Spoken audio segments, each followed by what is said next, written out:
ini ya, belajar teori 1 jam pertama, nanti akan presentasi kelompok 3.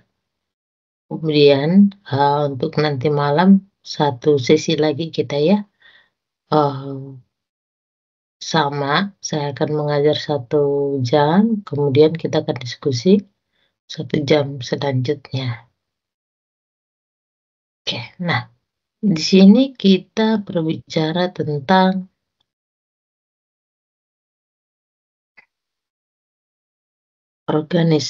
kepemimpinan dalam organisasi. Nah, jadi leadership itu sangat mempengaruhi keberhasilan dalam memanajemen perubahan. Ingat ya bahwa perubahan itu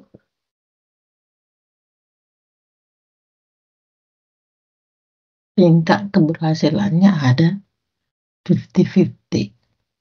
Oke. Nah, jadi leadership itu sangat penting. Nah,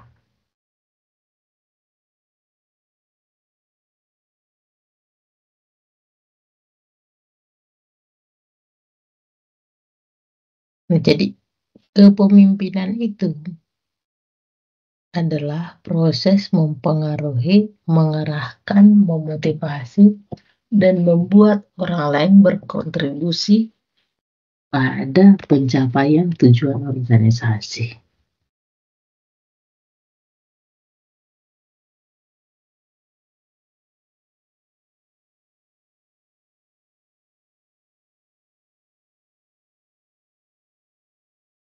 Nah, fungsi-fungsi kepemimpinan ada fungsi perencanaan, memandang ke depan, pengembangan loyalitas, fungsi pengawasan, pengambil keputusan, dan pemberi motivasi.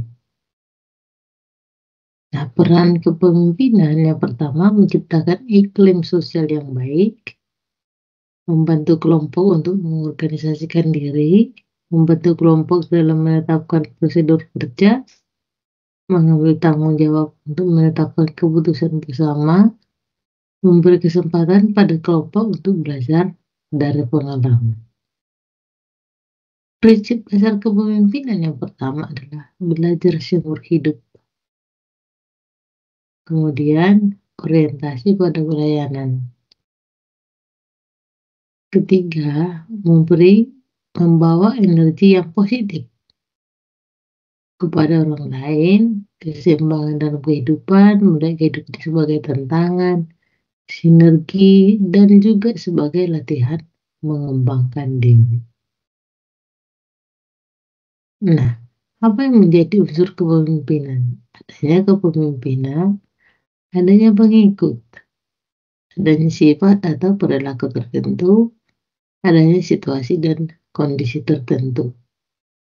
Nah, strategi memimpin itu seperti apa? Yang pertama, bujukan secara rasional, yaitu mempengaruhi menggunakan argumen yang rasional. Taktik pertukaran, yaitu jika terjadi target yang dicapai, maka reward akan diberikan. Permintaan yang legitimate, yaitu pertemuan yang sesuai dengan aturan yang sah. Taktik tekanan yaitu menunjukkan konsekuensi. Jadi setiap perilaku itu ada konsekuensinya. Daya tarik personal yaitu menggunakan perkawanan secara personal. Gaya kepemimpinan itu beda-beda ya. Jadi gaya dalam kepemimpinan yang pertama ada kontinum, ada managerial lead, ada 3 dimensi. Jadi dari sini bisa kita lihat semakin ke kanan ini kepemimpinannya semakin terbuka, di sini kepemimpinannya semakin otoriter. Nah, jadi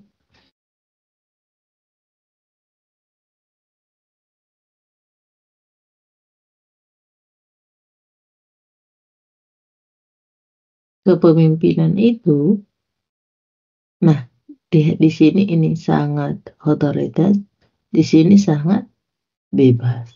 Nah, jadi inilah gaya kepemimpinan kontinum. Jadi sebenarnya tidak ada ya yang langsung otoritas otoriter sepenuhnya atau bebas sepenuhnya. Pasti ada di antara range ini.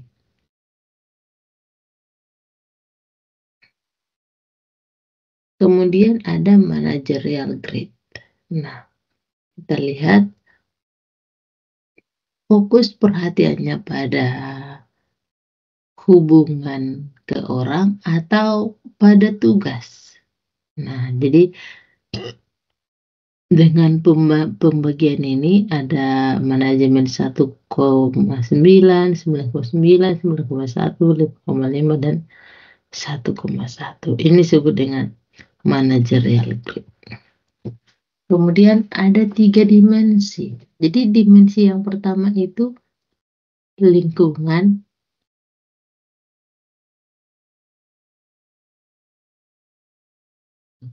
lingkungan, pasar, dan kebijakan. Nah, berdasarkan ini bisa kita lihat dimensi yang pertama itu adalah apakah kompromi, autokrat, visionaris, lari dari tugas. Terus bagaimana hubungannya, terpisah, terpadu, pengabdiannya juga, pengembangan, birokrat, eksekutif, atau bijak. Nah, tipe dalam kepemimpinan itu ada autokratis, laissez-faire, demokrasis, pseudo-demokratis, tradisional, rasional, dan kepemimpinan kolektif. Nah, tipe pemimpin deserter adalah gaya kepemimpinan terburuk dengan karakteristik kurang perhatian, baik terhadap produksi maupun manusia. Untuk misionaris adalah gaya kepemimpinan yang berorientasi pada manusia, sangat banyak perhatian pada manusia dan kurang tentang produksi. Kompromi adalah kepemimpinan yang perhatikan gaya seimbang. Autokrat hanya berorientasi pada produksi. Eksekutif adalah puncak gaya kepemimpinan di mana perhatian pada produksi dan manusia sangatlah besar. Nah, jadi autokratik itu pemimpinnya itu mengatakan do this. Jadi diperintah. Laissez-faire, do this or that as you see fit. Nah, jadi pemimpin itu mengatakan lakukan ini atau yang lain pun yang menurutmu baik. Sementara demokratik, what do you think we should? Nah, demokratik itu mengatakan apa yang sebaiknya kita lakukan. Jadi dalam demokrasi itu terjadi dialog antara pemimpin dan followersnya.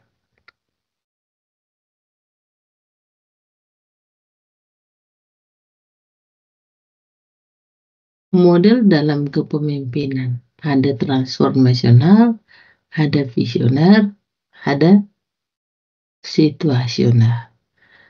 Dalam kepemimpinan transformasional, proses untuk mengubah dan mentransformasikan individu agar mau berubah dan meningkatkan kualitas diri. Visioner yaitu kemampuan pemimpin dalam menciptakan, mengkomunikasikan, dan mengimplementasikan pemikiran ideal yang diyakini sebagai cita-cita organisasi di masa depan yang harus diraih melalui komitmen semua personal organisasi. Kepemimpinan situasional yaitu kepemimpinan yang menekankan pada tindakan pemimpin dalam mengikuti dan menyesuaikan tingkat kematangan bawahannya. Nah, faktor yang mempengaruhi kepemimpinan transformasional, nah yang pertama intelektual, karisma dan inspirasi, dan konsiderasi individual. Nah, ini bisa ide baru dan pemberdayaan, mengatasi risiko dari perubahan, dan motivasi dan dorongan.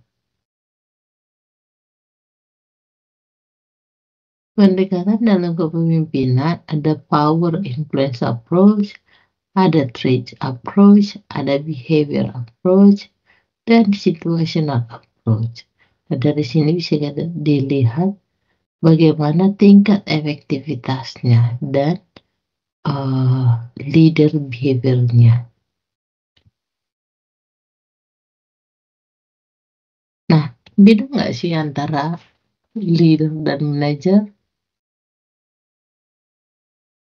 Beda, karena leader itu belum tentu manajer, manajer itu belum tentu jadi leader. Oke? Nah, manajer itu mengelola, leader itu menemukan. Manajer itu meniru, leader itu original. Manajer itu mempertahankan, leader mengembangkan. Manajer fokus pada sistem dan struktur, leader fokus pada orang. Manajer bergantung pada pengawasan, leader pada membangkitkan kepercayaan. Manajer jangka pendek, orientasinya jangka pendek, leader perspektif jauh ke depan. Manajer bertanya bagaimana dan kapan, sementara leader bertanya apa dan mengapa. Manajer itu orientasinya hasil akhir, leader orientasinya masa depan. Manajer itu meniru, leader memulai. Manajer menerima status quo, leader menerima tantangan. Manajer melakukan hal-hal yang benar, manajer melakukan manajer melakukan hal-hal dengan benar, leader melakukan hal-hal yang benar. Artinya, manager does things right, leader does right things.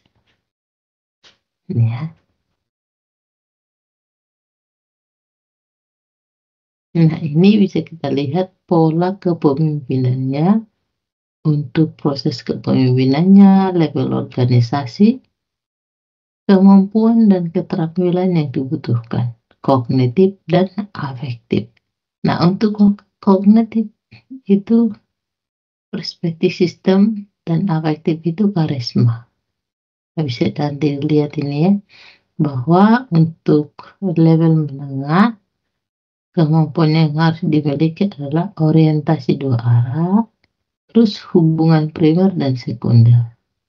Di sini pengetahuan teknis, di sini memberi perhatian terhadap keseimbangan antara rewards dan punishment. Nah, jadi fokus itu dari mengendalikan karyawan ke membiarkan karyawan berbuat. Dari melakukan tindakan ke menjadi sesuatu.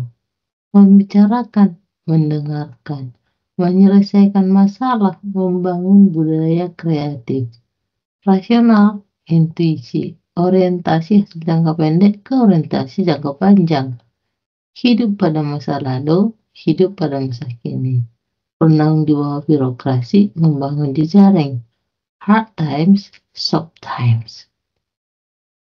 Oke, wah, materinya habis.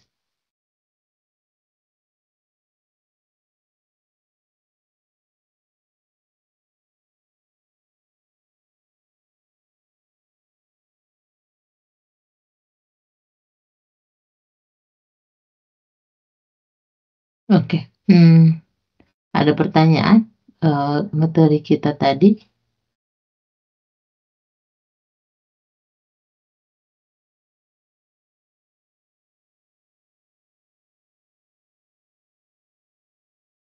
Oke, kalau tidak ada pertanyaan kita, istirahat nanti sampai jam, 30 menit sampai nanti kita jam waktunya mulai presentasi. Oke oke. Jadi saya ini ya, kita istirahat dulu ya. Saya agak kurang sehat, jadi kita istirahat dulu untuk sementara. Nanti kita mulai presentasinya. Oke, siap Ibu. Terima kasih. Iya.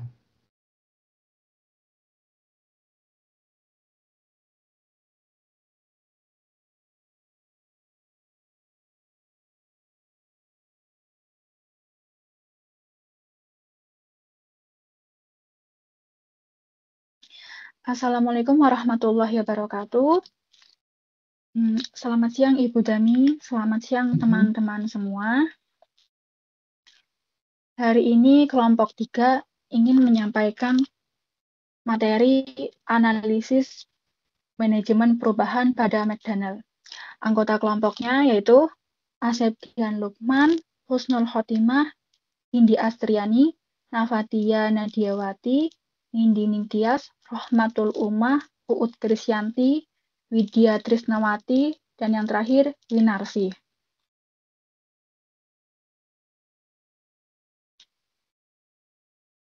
Slide selanjutnya Ibu. Yes.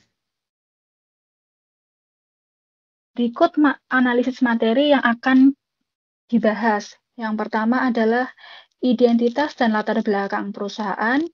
Yang kedua, deskripsi perubahan yang terjadi. Ketiga, analisis proses manajemen perubahan. Keempat, analisis stakeholder dan komunikasi perubahan. Yang kelima, tantangan dan hambatan. Yang keenam adalah strategi penanganan dan intervensi. Yang ketujuh, evaluasi dan dampak perubahan. Dan yang terakhir adalah refleksi pembelajaran.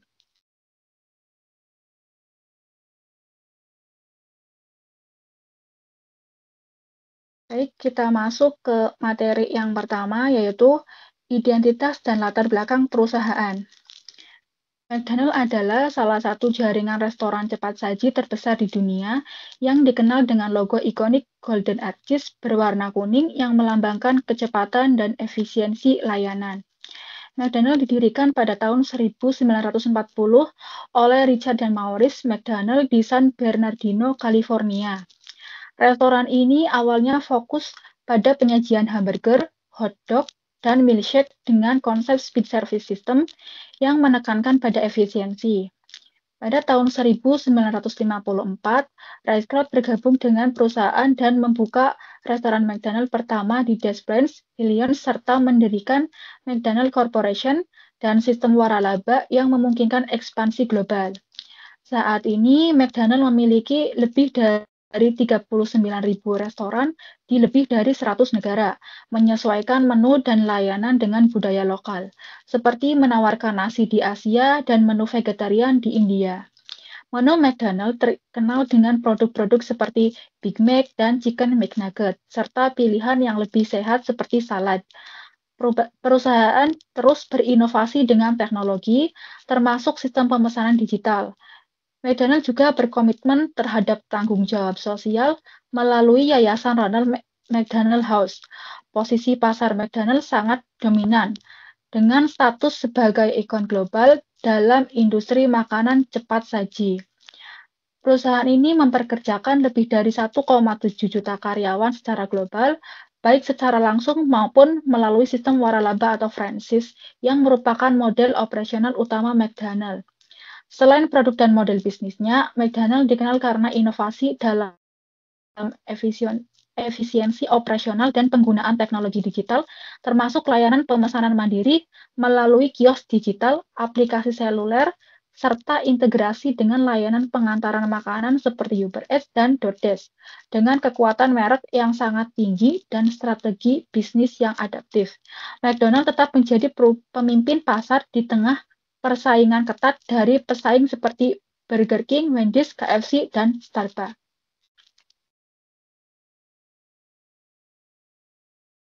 Baik, materi selanjutnya akan disampaikan oleh Asep, silakan. Kak Baik, Widya, terima- saya bisa Kak Widya. Baik, saya akan melanjutkan presentasinya yaitu bagian 2 deskripsi perubahan yang terjadi. Yang pertama ada jenis perubahan, definisi menunya adalah perubahan strategi dan kultural. Dengan untuk transformasi digitalnya yaitu perubahan teknologi dan proses operasional, dan desain ulang restorasinya yaitu perubahan struktur dan kultural. Sementara untuk pemicu internalnya yaitu menurunkan kinerja penjualan Amerika Serikat pada awal 2010-an. Sementara untuk kebutuhan efisiensinya operasional yaitu ingin meningkatkan pengalaman pelanggan secara lebih modern, ingin meningkatkan produktivitas karyawan, dan bagian desainnya yaitu memperbaiki citra brand yang mulai dianggap kuno, memperpanjang waktu pelanggan Suara saya aman nggak, Kak? Aman. Bu, terima kasih, Bu. Memperbaiki citra brand yang mulai dengan dianggap kuno, memperpanjang waktu pelanggan berada di restoran, dwell time, atau mendorong pembelian tambahan yaitu upselling. Sementara untuk pemicu eksternalnya yaitu untuk bagian diversifikasi menu yaitu tren konsumen terhadap kesehatan dan nutrisi, organisasi kesehatan dunia dan pemerintahan terhadap isi makanan sehat, kompetensi pesaing supply dan penara bread. Untuk informasinya yaitu kemajuan teknologi secara digital. Sementara untuk desainnya yaitu perubahan ekspektasi konsumen muda yang menginginkan suasana makanan yang nyaman, berkontemporer dan instagramable, serta persaingan kafe modern dan QSR yang menawarkan pengalaman tempat makan lebih atraktif yaitu Starbucks dan Steakhouse. Sementara untuk perubahan waktunya sejak tahun 2015 sampai 2017 saat McDonald meluncurkan kampanye yaitu All Day Breakfast. Sementara untuk transformasinya yaitu sekitar tahun 2016 Amerika Serikat dan negara-negara Eropa. Sementara untuk desainnya pada sejak tahun 2017 dan 2018 ketika McDonald mengumumkan rencana renovasi besar-besaran melalui program Experience of the Future. Untuk yang terakhir itu sifat perubahan untuk verifikasi menunya yaitu proaktif, dan untuk transformasi digitalnya yaitu proaktif juga. Sementara untuk desain ulangnya yaitu proaktif juga. Next, Bu.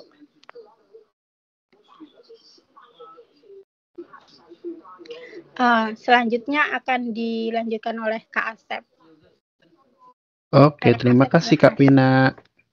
Baik, saya akan melanjutkan presentasi ini. Yang ketiga adalah analisis proses manajemen perubahan. Kami menggunakan model 3 tahap perubahan Kurt Lewin dalam menganalisis bagaimana McDonald's mengelola proses perubahannya. Model ini membagi perubahan organisasi menjadi 3 fase utama. Yang pertama, unfreezing, yang kedua, changing, dan yang ketiga ada refreezing. Berikut langkah-langkahnya. Yang pertama, unfreezing. Pada tahap ini, McDonald menyadari bahwa pendekatan tradisional yang selama ini menjadi kekuatan tidak lagi efektif dalam menjawab tantangan lingkungan eksternal dan kebutuhan konsumen modern. Sinyal penurunan penjualan global, kritik dan kesehatan menu, serta perubahan preferensi pelanggan menjadi alarm bagi manajemen puncak. McDonald mulai mengedukasi pemangku kepentingan internal bahwa perubahan adalah kebutuhan yang sangat mendesak, bukan pilihan. Penelitian pasar, survei pelanggan, serta benchmarking dengan pesaing menjadi dasar pembangunan kesadaran dan kesiapan untuk berubah. Unfreezing juga dilakukan dengan mengganti CEO pada tahun 2015 dari Don Thompson ke Steve Easterbrook sebagai simbol dimulainya era transformasi. Yang kedua, changing. Setelah kesadaran terbentuk, McDonald's mulai menerapkan perubahan secara konkret. Dalam diversifikasi menu, perusahaan memperkenalkan makanan yang lebih sehat dan memperluas opsi sarapan. Sebagai respon terhadap tekanan nutrisi, dalam transportasi digital, mereka mengembangkan aplikasi mobile, memperluas layanan pasar antar melalui kemitraan dengan Uber Eats, dan memasang kios digital swalayan. Sementara dalam desain ulang restoran, mereka menjalankan program Experience of the Future dengan merenovasi interior restoran menjadi lebih modern dan interaktif. Fase ini membutuhkan pelatihan staf, investasi teknologi, perubahan SOP, serta pengembangan mitra baru, misalnya dalam logistik, pengantaran makanan. Selanjutnya, yang ketiga, refreezing. Setelah perubahan diterapkan, McDonald's berupaya menstabilkan sistem baru agar menjadi bagian permanen dari budaya dan operasional perusahaan. Refreezing dilakukan melalui standarisasi operasional digital, integrasi fitur aplikasi dalam proses pelayanan, dan evaluasi berkala terhadap menu baru berdasarkan respon pelanggan. Dalam aspek budaya kerja, McDonald's juga mempromosikan nilai-nilai seperti inovasi, efisiensi teknologi, dan kepuasan pelanggan sebagai bagian dari nilai organisasi. Keberlanjutan perubahan ini dikawal melalui indikator performa sebagai peningkatan waktu layanan, pertumbuhan penjualan digital, dan tingkat adopsi aplikasi. Steve Easterbrook adalah pemimpin perubahan pada perusahaan McDonald's. Sebagai CEO, ia menjadi arsitek utama dari agenda perubahan, dengan fokus pada modernisasi, efisiensi, dan pendekatan pelanggan yang lebih personal. Easterbrook mengubah strategi perusahaan dari sekedar menjual makanan cepat saji menjadi penyedia pengalaman cepat saji berbasis teknologi dan relevansi budaya. Kepemimpinannya mencerminkan gaya transformasional, motivasi karyawan, mengkomunikasikan visi perubahan secara jelas, serta mengalokasikan sumber daya untuk mendukung implementasi. Ia juga merombak struktur manajemen global agar lebih ramping dan adaptif, yang mendukung kelancaran proses perubahan. Baik, selanjutnya nomor 4, analisis stakeholder dan komunikasi perubahan dilanjut oleh Kak Husnul. Silakan Kak. Baik, terima kasih. Saya akan melanjutkan presentasi selanjutnya, poin 4 tentang analisis stakeholder dan komunikasi perubahan. Stakeholder di sini yaitu setiap individu, kelompok atau organisasi yang sebagai pemangku kepentingan dari perusahaan McDonald's. Berikut stakeholder yang terlibat atau terdampak. Di sini ada customer atau pelanggan ya, ini sebagai pengguna akhir yang langsung merasakan dampak perubahan menu, digitalisasi, dan desain ulang restoran. Lalu ada karyawan restoran atau frontline worker yang harus menyesuaikan diri dengan sistem pemesanan baru, peran pelayanan, dan teknologi digital. Lalu ada franchise atau pemilik waralaba yang menanggung sebagian investasi dalam transformasi restoran dan memiliki kepentingan finansial atas setiap perubahan. Lalu ada pemilik atau pemegang saham atau investor ini ya, berkepentingan terhadap hasil dan keberhasilan perubahan yang dilakukan. Lalu ada manajemen pusat dan regional, ini berkepentingan yang mengatur strategi dan standarisasi operasional. Lalu yang terakhir ada mitra eksternal. McDonald's memiliki berbagai mitra eksternal, baik yang mendukung operasional bisnisnya maupun untuk menciptakan kolaborasi menarik bagi pelanggan seperti merek minuman Coca-Cola, penyedia layanan pengiriman seperti justeattakeaway.com atau Uber Eats. Lalu untuk tingkat resistensi sedang, beberapa cabang dan karyawan keberatan terhadap otomasi. Lalu untuk komunikasi perubahan yang dilakukan perusahaan McDonald's, di sini ada strategi komunikasi. 1, pelatihan karyawan dengan metode berbasis teori, praktik, simulasi, mentoring, dan penggunaan teknologi. Contohnya, pelatihan tentang prosedur baru dalam penyajian makanan, sistem baru dalam pengelolaan stok, atau perubahan dalam layanan pelanggan. Tujuannya yaitu menginformasikan dan membekali karyawan dengan pengetahuan, keterampilan, dan perilaku baru yang diperlukan untuk menghadapi perubahan. Lalu ada kampanye pemasaran, metodenya yaitu menggunakan media sosial, iklan cetak, iklan digital, kampanye online, acara promosi, dan kolaborasi dengan influencer. Contohnya kampanye Taste the Difference untuk meluncurkan menu baru atau kampanye Max Delivery untuk memperkenalkan layanan pengiriman. Tujuan dari kampanye pemasaran ini untuk mengkomunikasikan perubahan kepada pelanggan dan menciptakan persepsi positif terhadap perubahan yang dilakukan. Lalu yang terakhir ada komunikasi dua arah dengan franchise. McDonald mengelola komunikasi perubahan dengan strategi dua arah dan penggunaan berbagai saluran komunikasi kepada franchise perusahaan, mengadakan sesi konsultasi dan menyediakan panduan implementasi perubahan melalui pelatihan dan forum waralaba. Tujuannya untuk menjaga komunikasi yang efektif dan membangun hubungan yang kuat dengan franchise serta mendapatkan umpan balik dan saran. Lalu yang poin kelima ada tantangan dan hambatan. Di sini ada hambatan budaya ya. Hambatan budaya organisasi di mana perubahan nilai dari efisiensi operasional ke inovasi pelanggan tidak mudah diterima oleh semua elemen organisasi, termasuk penolakan terhadap perubahan dari karyawan senior. Lalu ada hambatan struktural, adaptasi pada sistem waralaba yang sangat terdesentralisasi. Lalu ada hambatan teknologis, yaitu biaya yang tinggi pada implementasi digital dan integrasi sistem baru.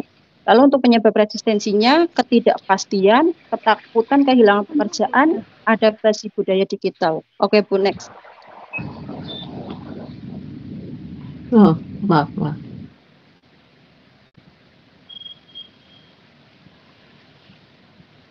Untuk materi selanjutnya akan dilanjutkan oleh Kak Widya, poin 6, strategi penanganan dan intervensi.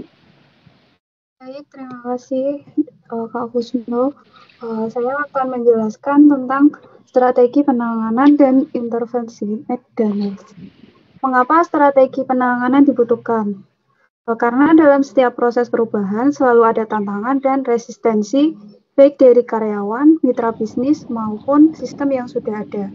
Untuk menghadapi perubahan tersebut, McDonald's merancang strategi manajerial yang fleksibel namun tetap sistematis. Langkah manajerial yang dilakukan McDonald's yaitu 1. Pendekatan transformasi bertahan, incremental change. Alih-alih melakukan perubahan besar secara langsung, McDonald's memilih pendekatan bertahap. Perubahan diuji dulu di beberapa restoran seperti penerapan kios digital di Inggris dan Amerika Serikat sebelum diluncurkan secara luas. Lalu yang kedua, program insentif investasi untuk franchise. Agar para pemilik waralaba tidak terbebani perusahaan, McDonald's menawarkan insentif dalam bentuk pembiayaan bersama.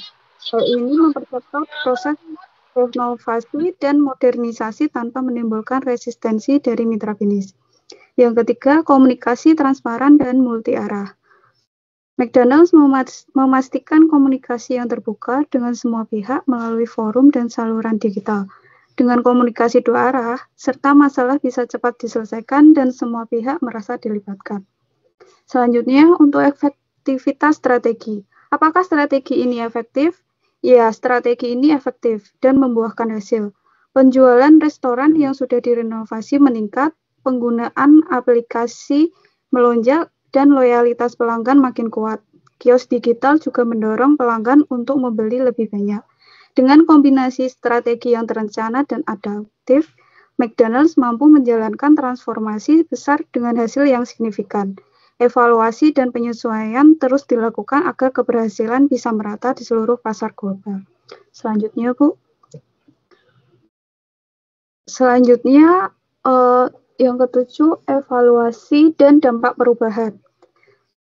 Saya akan membahas tentang yang pertama, indikator kinerja utama, KPI, yang menunjukkan keberhasilan perubahan. Yang kedua, dampak jangka pendek dari transformasi McDonald's. Yang ketiga, dampak jangka panjang terhadap posisi kompetitif perusahaan.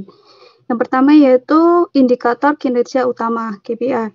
McDonald's berhasil mencapai beberapa keberhasilan setelah melakukan transformasi digital dan renovasi restoran. Yang keberhasilan setelah melakukan transformasi digital itu ada peningkatan finansial. Penjualan global naik 4-5% pada tahun 2019 sebelum pandemi. Lalu laba bersih dan pendapatan operasional meningkat signifikan. Yang kedua, kepuasan pelanggan. Customer satisfaction score membaik berkat teknologi seperti kios swalayan dan pemesanan mobile. Menurut data MarketWatch dan CNBC menunjukkan peningkatan kepuasan pelanggan di Amerika Serikat setelah inovasi digital diluncurkan. Yang kedua, dampak jangka pendeknya. Perubahan yang dilakukan McDonald's memberikan hasil positif dalam waktu singkat, yaitu peningkatan efisiensi operasional, membuat proses lebih efisien seperti waktu tunggu yang lebih singkat. Lalu antusiasme tinggi terhadap fitur baru seperti aplikasi pemesanan dan restoran yang direnovasi. Selanjutnya, kunjungan konsumen meningkat di lokasi yang sudah diperbarui. Lalu meningkatnya produktivitas karyawan karena pelatihan dan sistem kerja yang terstruktur. Contohnya, itu pelanggan mengapresiasi kemudahan pemesanan via aplikasi seperti McDelivery. Lalu yang ketiga, dampak jangka panjang, yaitu perubahan juga membawa manfaat strategis untuk McDonald's dari segi satu, posisi kompetitif. McDonald's kini lebih kuat bersaing dengan Burger King, KFC, bahkan layanan digital seperti Uber Eats dan DoorDash dan lain-lain.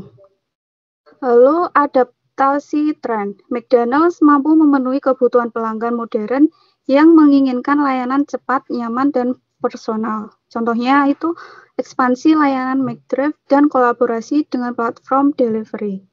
Secara keseluruhan, transformasi McDonald's berhasil karena yang pertama pendekatan terstruktur, yang kedua kombinasi inovasi digital, renovasi restoran, dan diversifikasi menu. Materi selanjutnya akan dilanjutkan oleh Nindi. Baik, terima kasih. Materi yang terakhir yaitu refleksi dan pembelajaran. Di sini kasus McDonald memberikan pelajaran penting bahwa dalam menghadapi perubahan lingkungan bisnis, perusahaan harus proaktif, berbasis data, dan sensitif terhadap kebutuhan pelanggan. Transformasi yang berhasil bukan hanya karena teknologi yang canggih, tetapi juga karena proses manajemen perubahan yang baik, menciptakan sense of urgency, melibatkan stakeholder, mengatasi resistensi, dan menyediakan pelatihan serta dukungan. Perubahan yang menyeluruh memerlukan pendekatan sistematik dan komitmen jangka panjang, terutama untuk perusahaan global yang memiliki struktur organisasi kompleks seperti McDonald's. Kemudian ada rekomendasi untuk perusahaan lain. Yang pertama yaitu gunakan pendekatan model perubahan seperti Lewin atau Kotter untuk memandu langkah-langkah perubahan secara terstruktur. Yang kedua adalah libatkan semua lapisan stakeholder sejak awal, khususnya dalam komunikasi perubahan dan pelatihan sumber daya manusia. Yang ketiga, jangan hanya fokus pada teknologi, tetapi juga adaptasi budaya dan pelayanan pelanggan. Dan yang terakhir adalah ukur keberhasilan tidak hanya dari sisi keuangan, tetapi juga dari employee engagement, kepuasan pelanggan, dan kesiapan organisasi menghadapi tantangan berikutnya. Demikian materi dari kelompok 3 yang dapat disampaikan. Mungkin ada pertanyaan dari Ibu Dami maupun dari anggota kelompok lain, dipersilakan.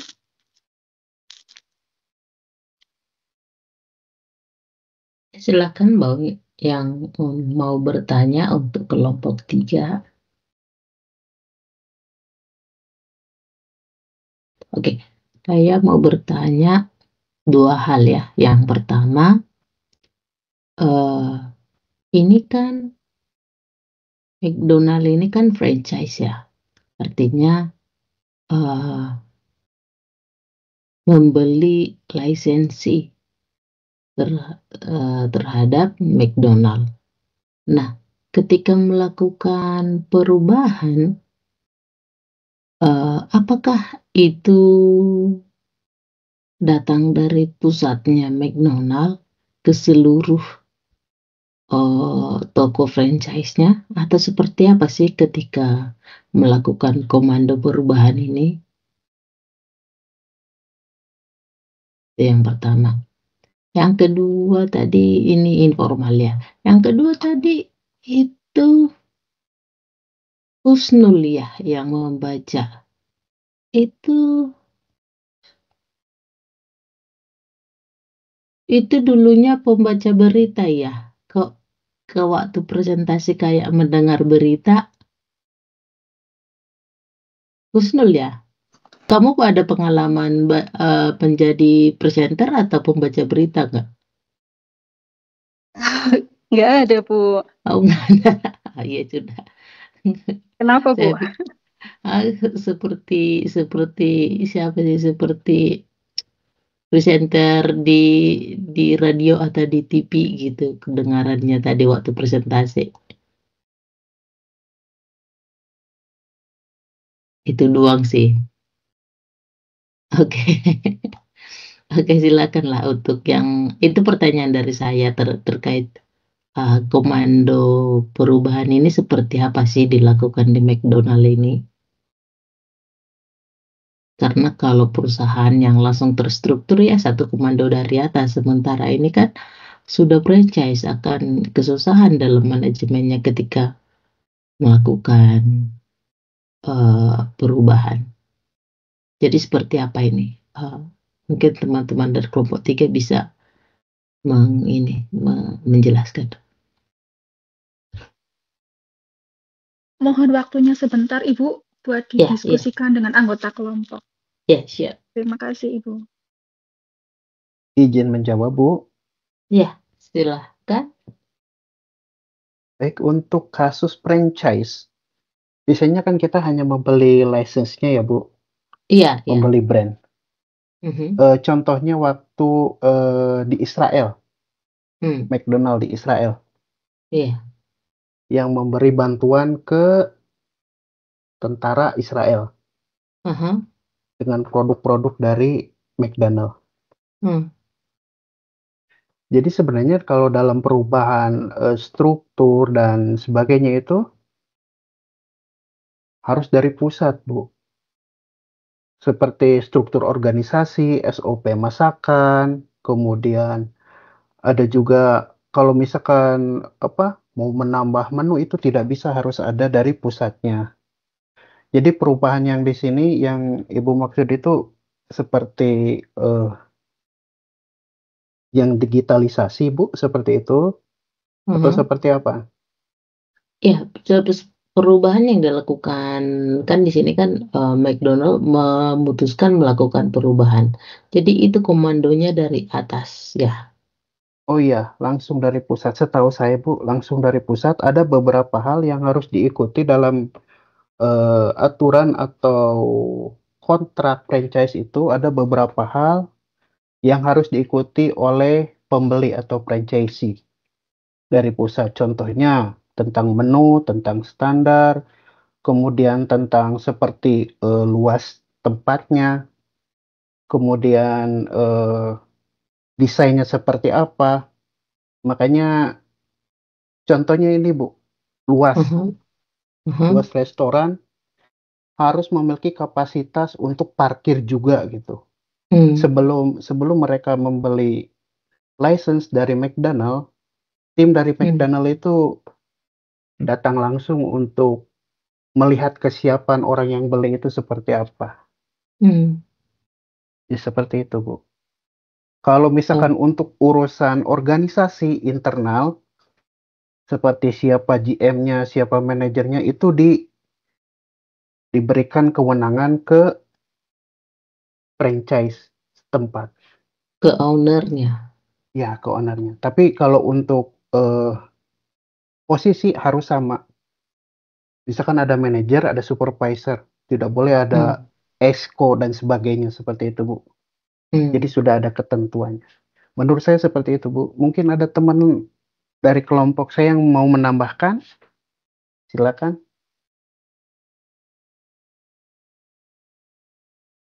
Oke. Nah, jadi seperti kata Asep tadi itu komando perubahan ini datangnya dari pusat ya.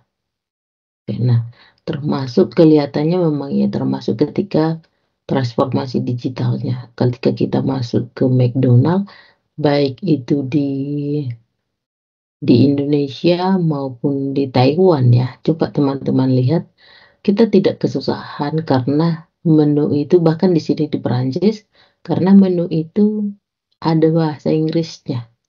Jadi ketika kita pesan menu di apa sih itu, di layar touchscreen-nya McDonald itu selalu ada menu bahasa Inggris. Nah, saya perhatikan itu di Indonesia juga ada menu bahasa Inggrisnya, di Taiwan juga, di sini juga di Prancis. Nah, meskipun untuk ada beberapa memang apa namanya, ada beberapa apa sih namanya, ada beberapa bukan menu, prosedur ya, prosedur dalam mengorder menu itu yang tidak bahasa Inggris, masih menggunakan bahasa negaranya masing-masing gitu. Tapi kita sebagai orang asing di suatu negara, kita tidak kesusahan dengan adanya proses digitalisasinya McDonald gitu. Jadi kalau zaman dulu kan sebelum mereka melakukan perubahan, kita harus pergi ke kasir, ambil menu, pilih satu-satu, terus interaksi sama kasir, kita mau pesan apa. Jadi masih sama seperti KFC dulu, kita order masing-masing apakah mau apa. Kalau sekarang kita tinggal pesan di layar, kita touchscreen, terus bayar di sana, nomor antrian keluar, pesanan kita disiapkan. Ketika sudah selesai, nomor antrian kita dipanggil, kita kasih bukti pemesanan, udah berangkat. Jadi kita bisa memesannya tanpa menggunakan bahasa gitu. Apalagi kalau misalnya, saya nggak tahu ya teman-teman di sini mungkin ahli bahasa Mandarin, kalau saya sih enggak gitu. Jadi saya nggak kesusahan pergi ke McDonald dengan tidak menggunakan bahasa lokal. Atau ketika di Prancis di sini, saya nggak bisa bahasa Prancis, dengan menggunakan bahasa Inggris saya bisa gitu. Nah, sepertinya itu salah satu perubahan yang dilakukan oleh McDonald ya, transformasi digital ini. Iya Bu, betul. Kemarin saya coba beli yang pakai mesin, yang pakai touchscreen itu, kita di situ ada 2 pilihan bahasa. Yang pertama bahasa Inggris, yang kedua bahasa Taiwan ya, atau Chinese. Kita tinggal pilih menu, di situ sudah ditampilkan mau yang paket atau mau yang satuan gitu ya Bu ya. Lalu ada gratisan minumannya juga.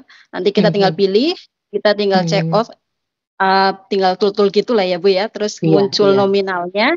Di situ juga ada 2 versi. Kita mau bayar cash atau pakai kartu gitu. Terus nanti kwitansinya keluar, nanti kita tinggal dipanggil. Jadi itu udah kayak otomatis langsung ke kasirnya. Nanti kita tinggal dipanggil, lalu kita bayar atau ambil pesanannya gitu Bu. Dan mungkin jadi perubahan ini tergantung ini ya Bu ya, adaptasi lokasi gitu ya Bu ya. Iya, semuanya sudah punya bahasa Inggris lah gitu. Jadi kita kemanapun karena bahasa internasional ya Bu. Kemanapun kalau kita kesusahan, apalagi di sini ya, kita kesusahan dengan bahasa mereka, ya udah McDonald aja, pasti nggak kelaparan lah, nggak usah ngomong juga, makan aja gitu. Itu rasanya apa?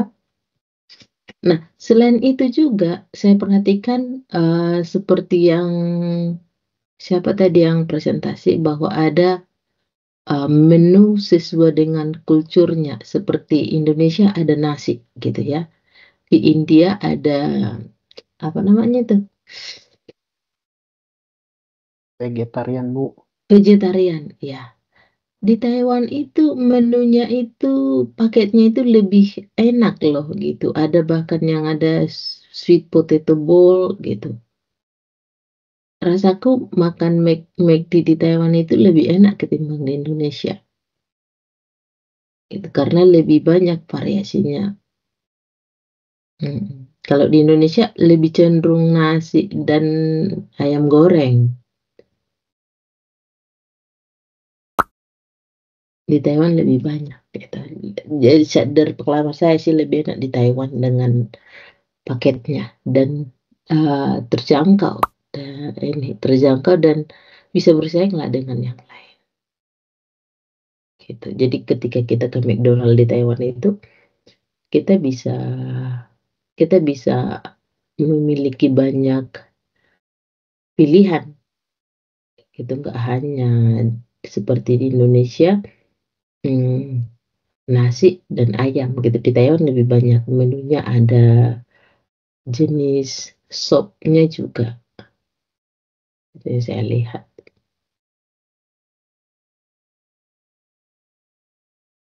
Oke, ada lagi yang mau didiskusikan teman-teman mungkin?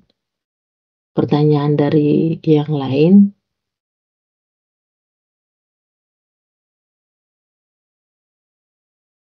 Oke, kalau tidak ada, ini pertemuan ke-6. Nanti kita pertemuan lagi ya. Jam berapa kemarin itu? 8 sampai jam 10 malam waktu Taiwan, Bu. Iya, 8 jam 10 malam ya. Jadi nanti presentasi juga. Nanti malam saya akan upload tugas ketiganya. Deadline-nya nanti 2 minggu. Mohon dikerjakan dalam rentang 2 minggu ya. Oke. Sampai jumpa nanti ya untuk teman-teman. Mohon maaf hari ini saya berusaha untuk maksimal meskipun kurang fit ya, tapi kita tetap kuliah dan tetap nanti presentasi kelompok 4. Kelompok ya. Kelompok 4 ya, betul. Iya, kelompok 4. Maka sembuh, Bu. Iya, minggu depan saya akan mengajar dan melakukan review untuk materi kita yang sudah kita bahas. Oke. Sampai jumpa. Bye-bye.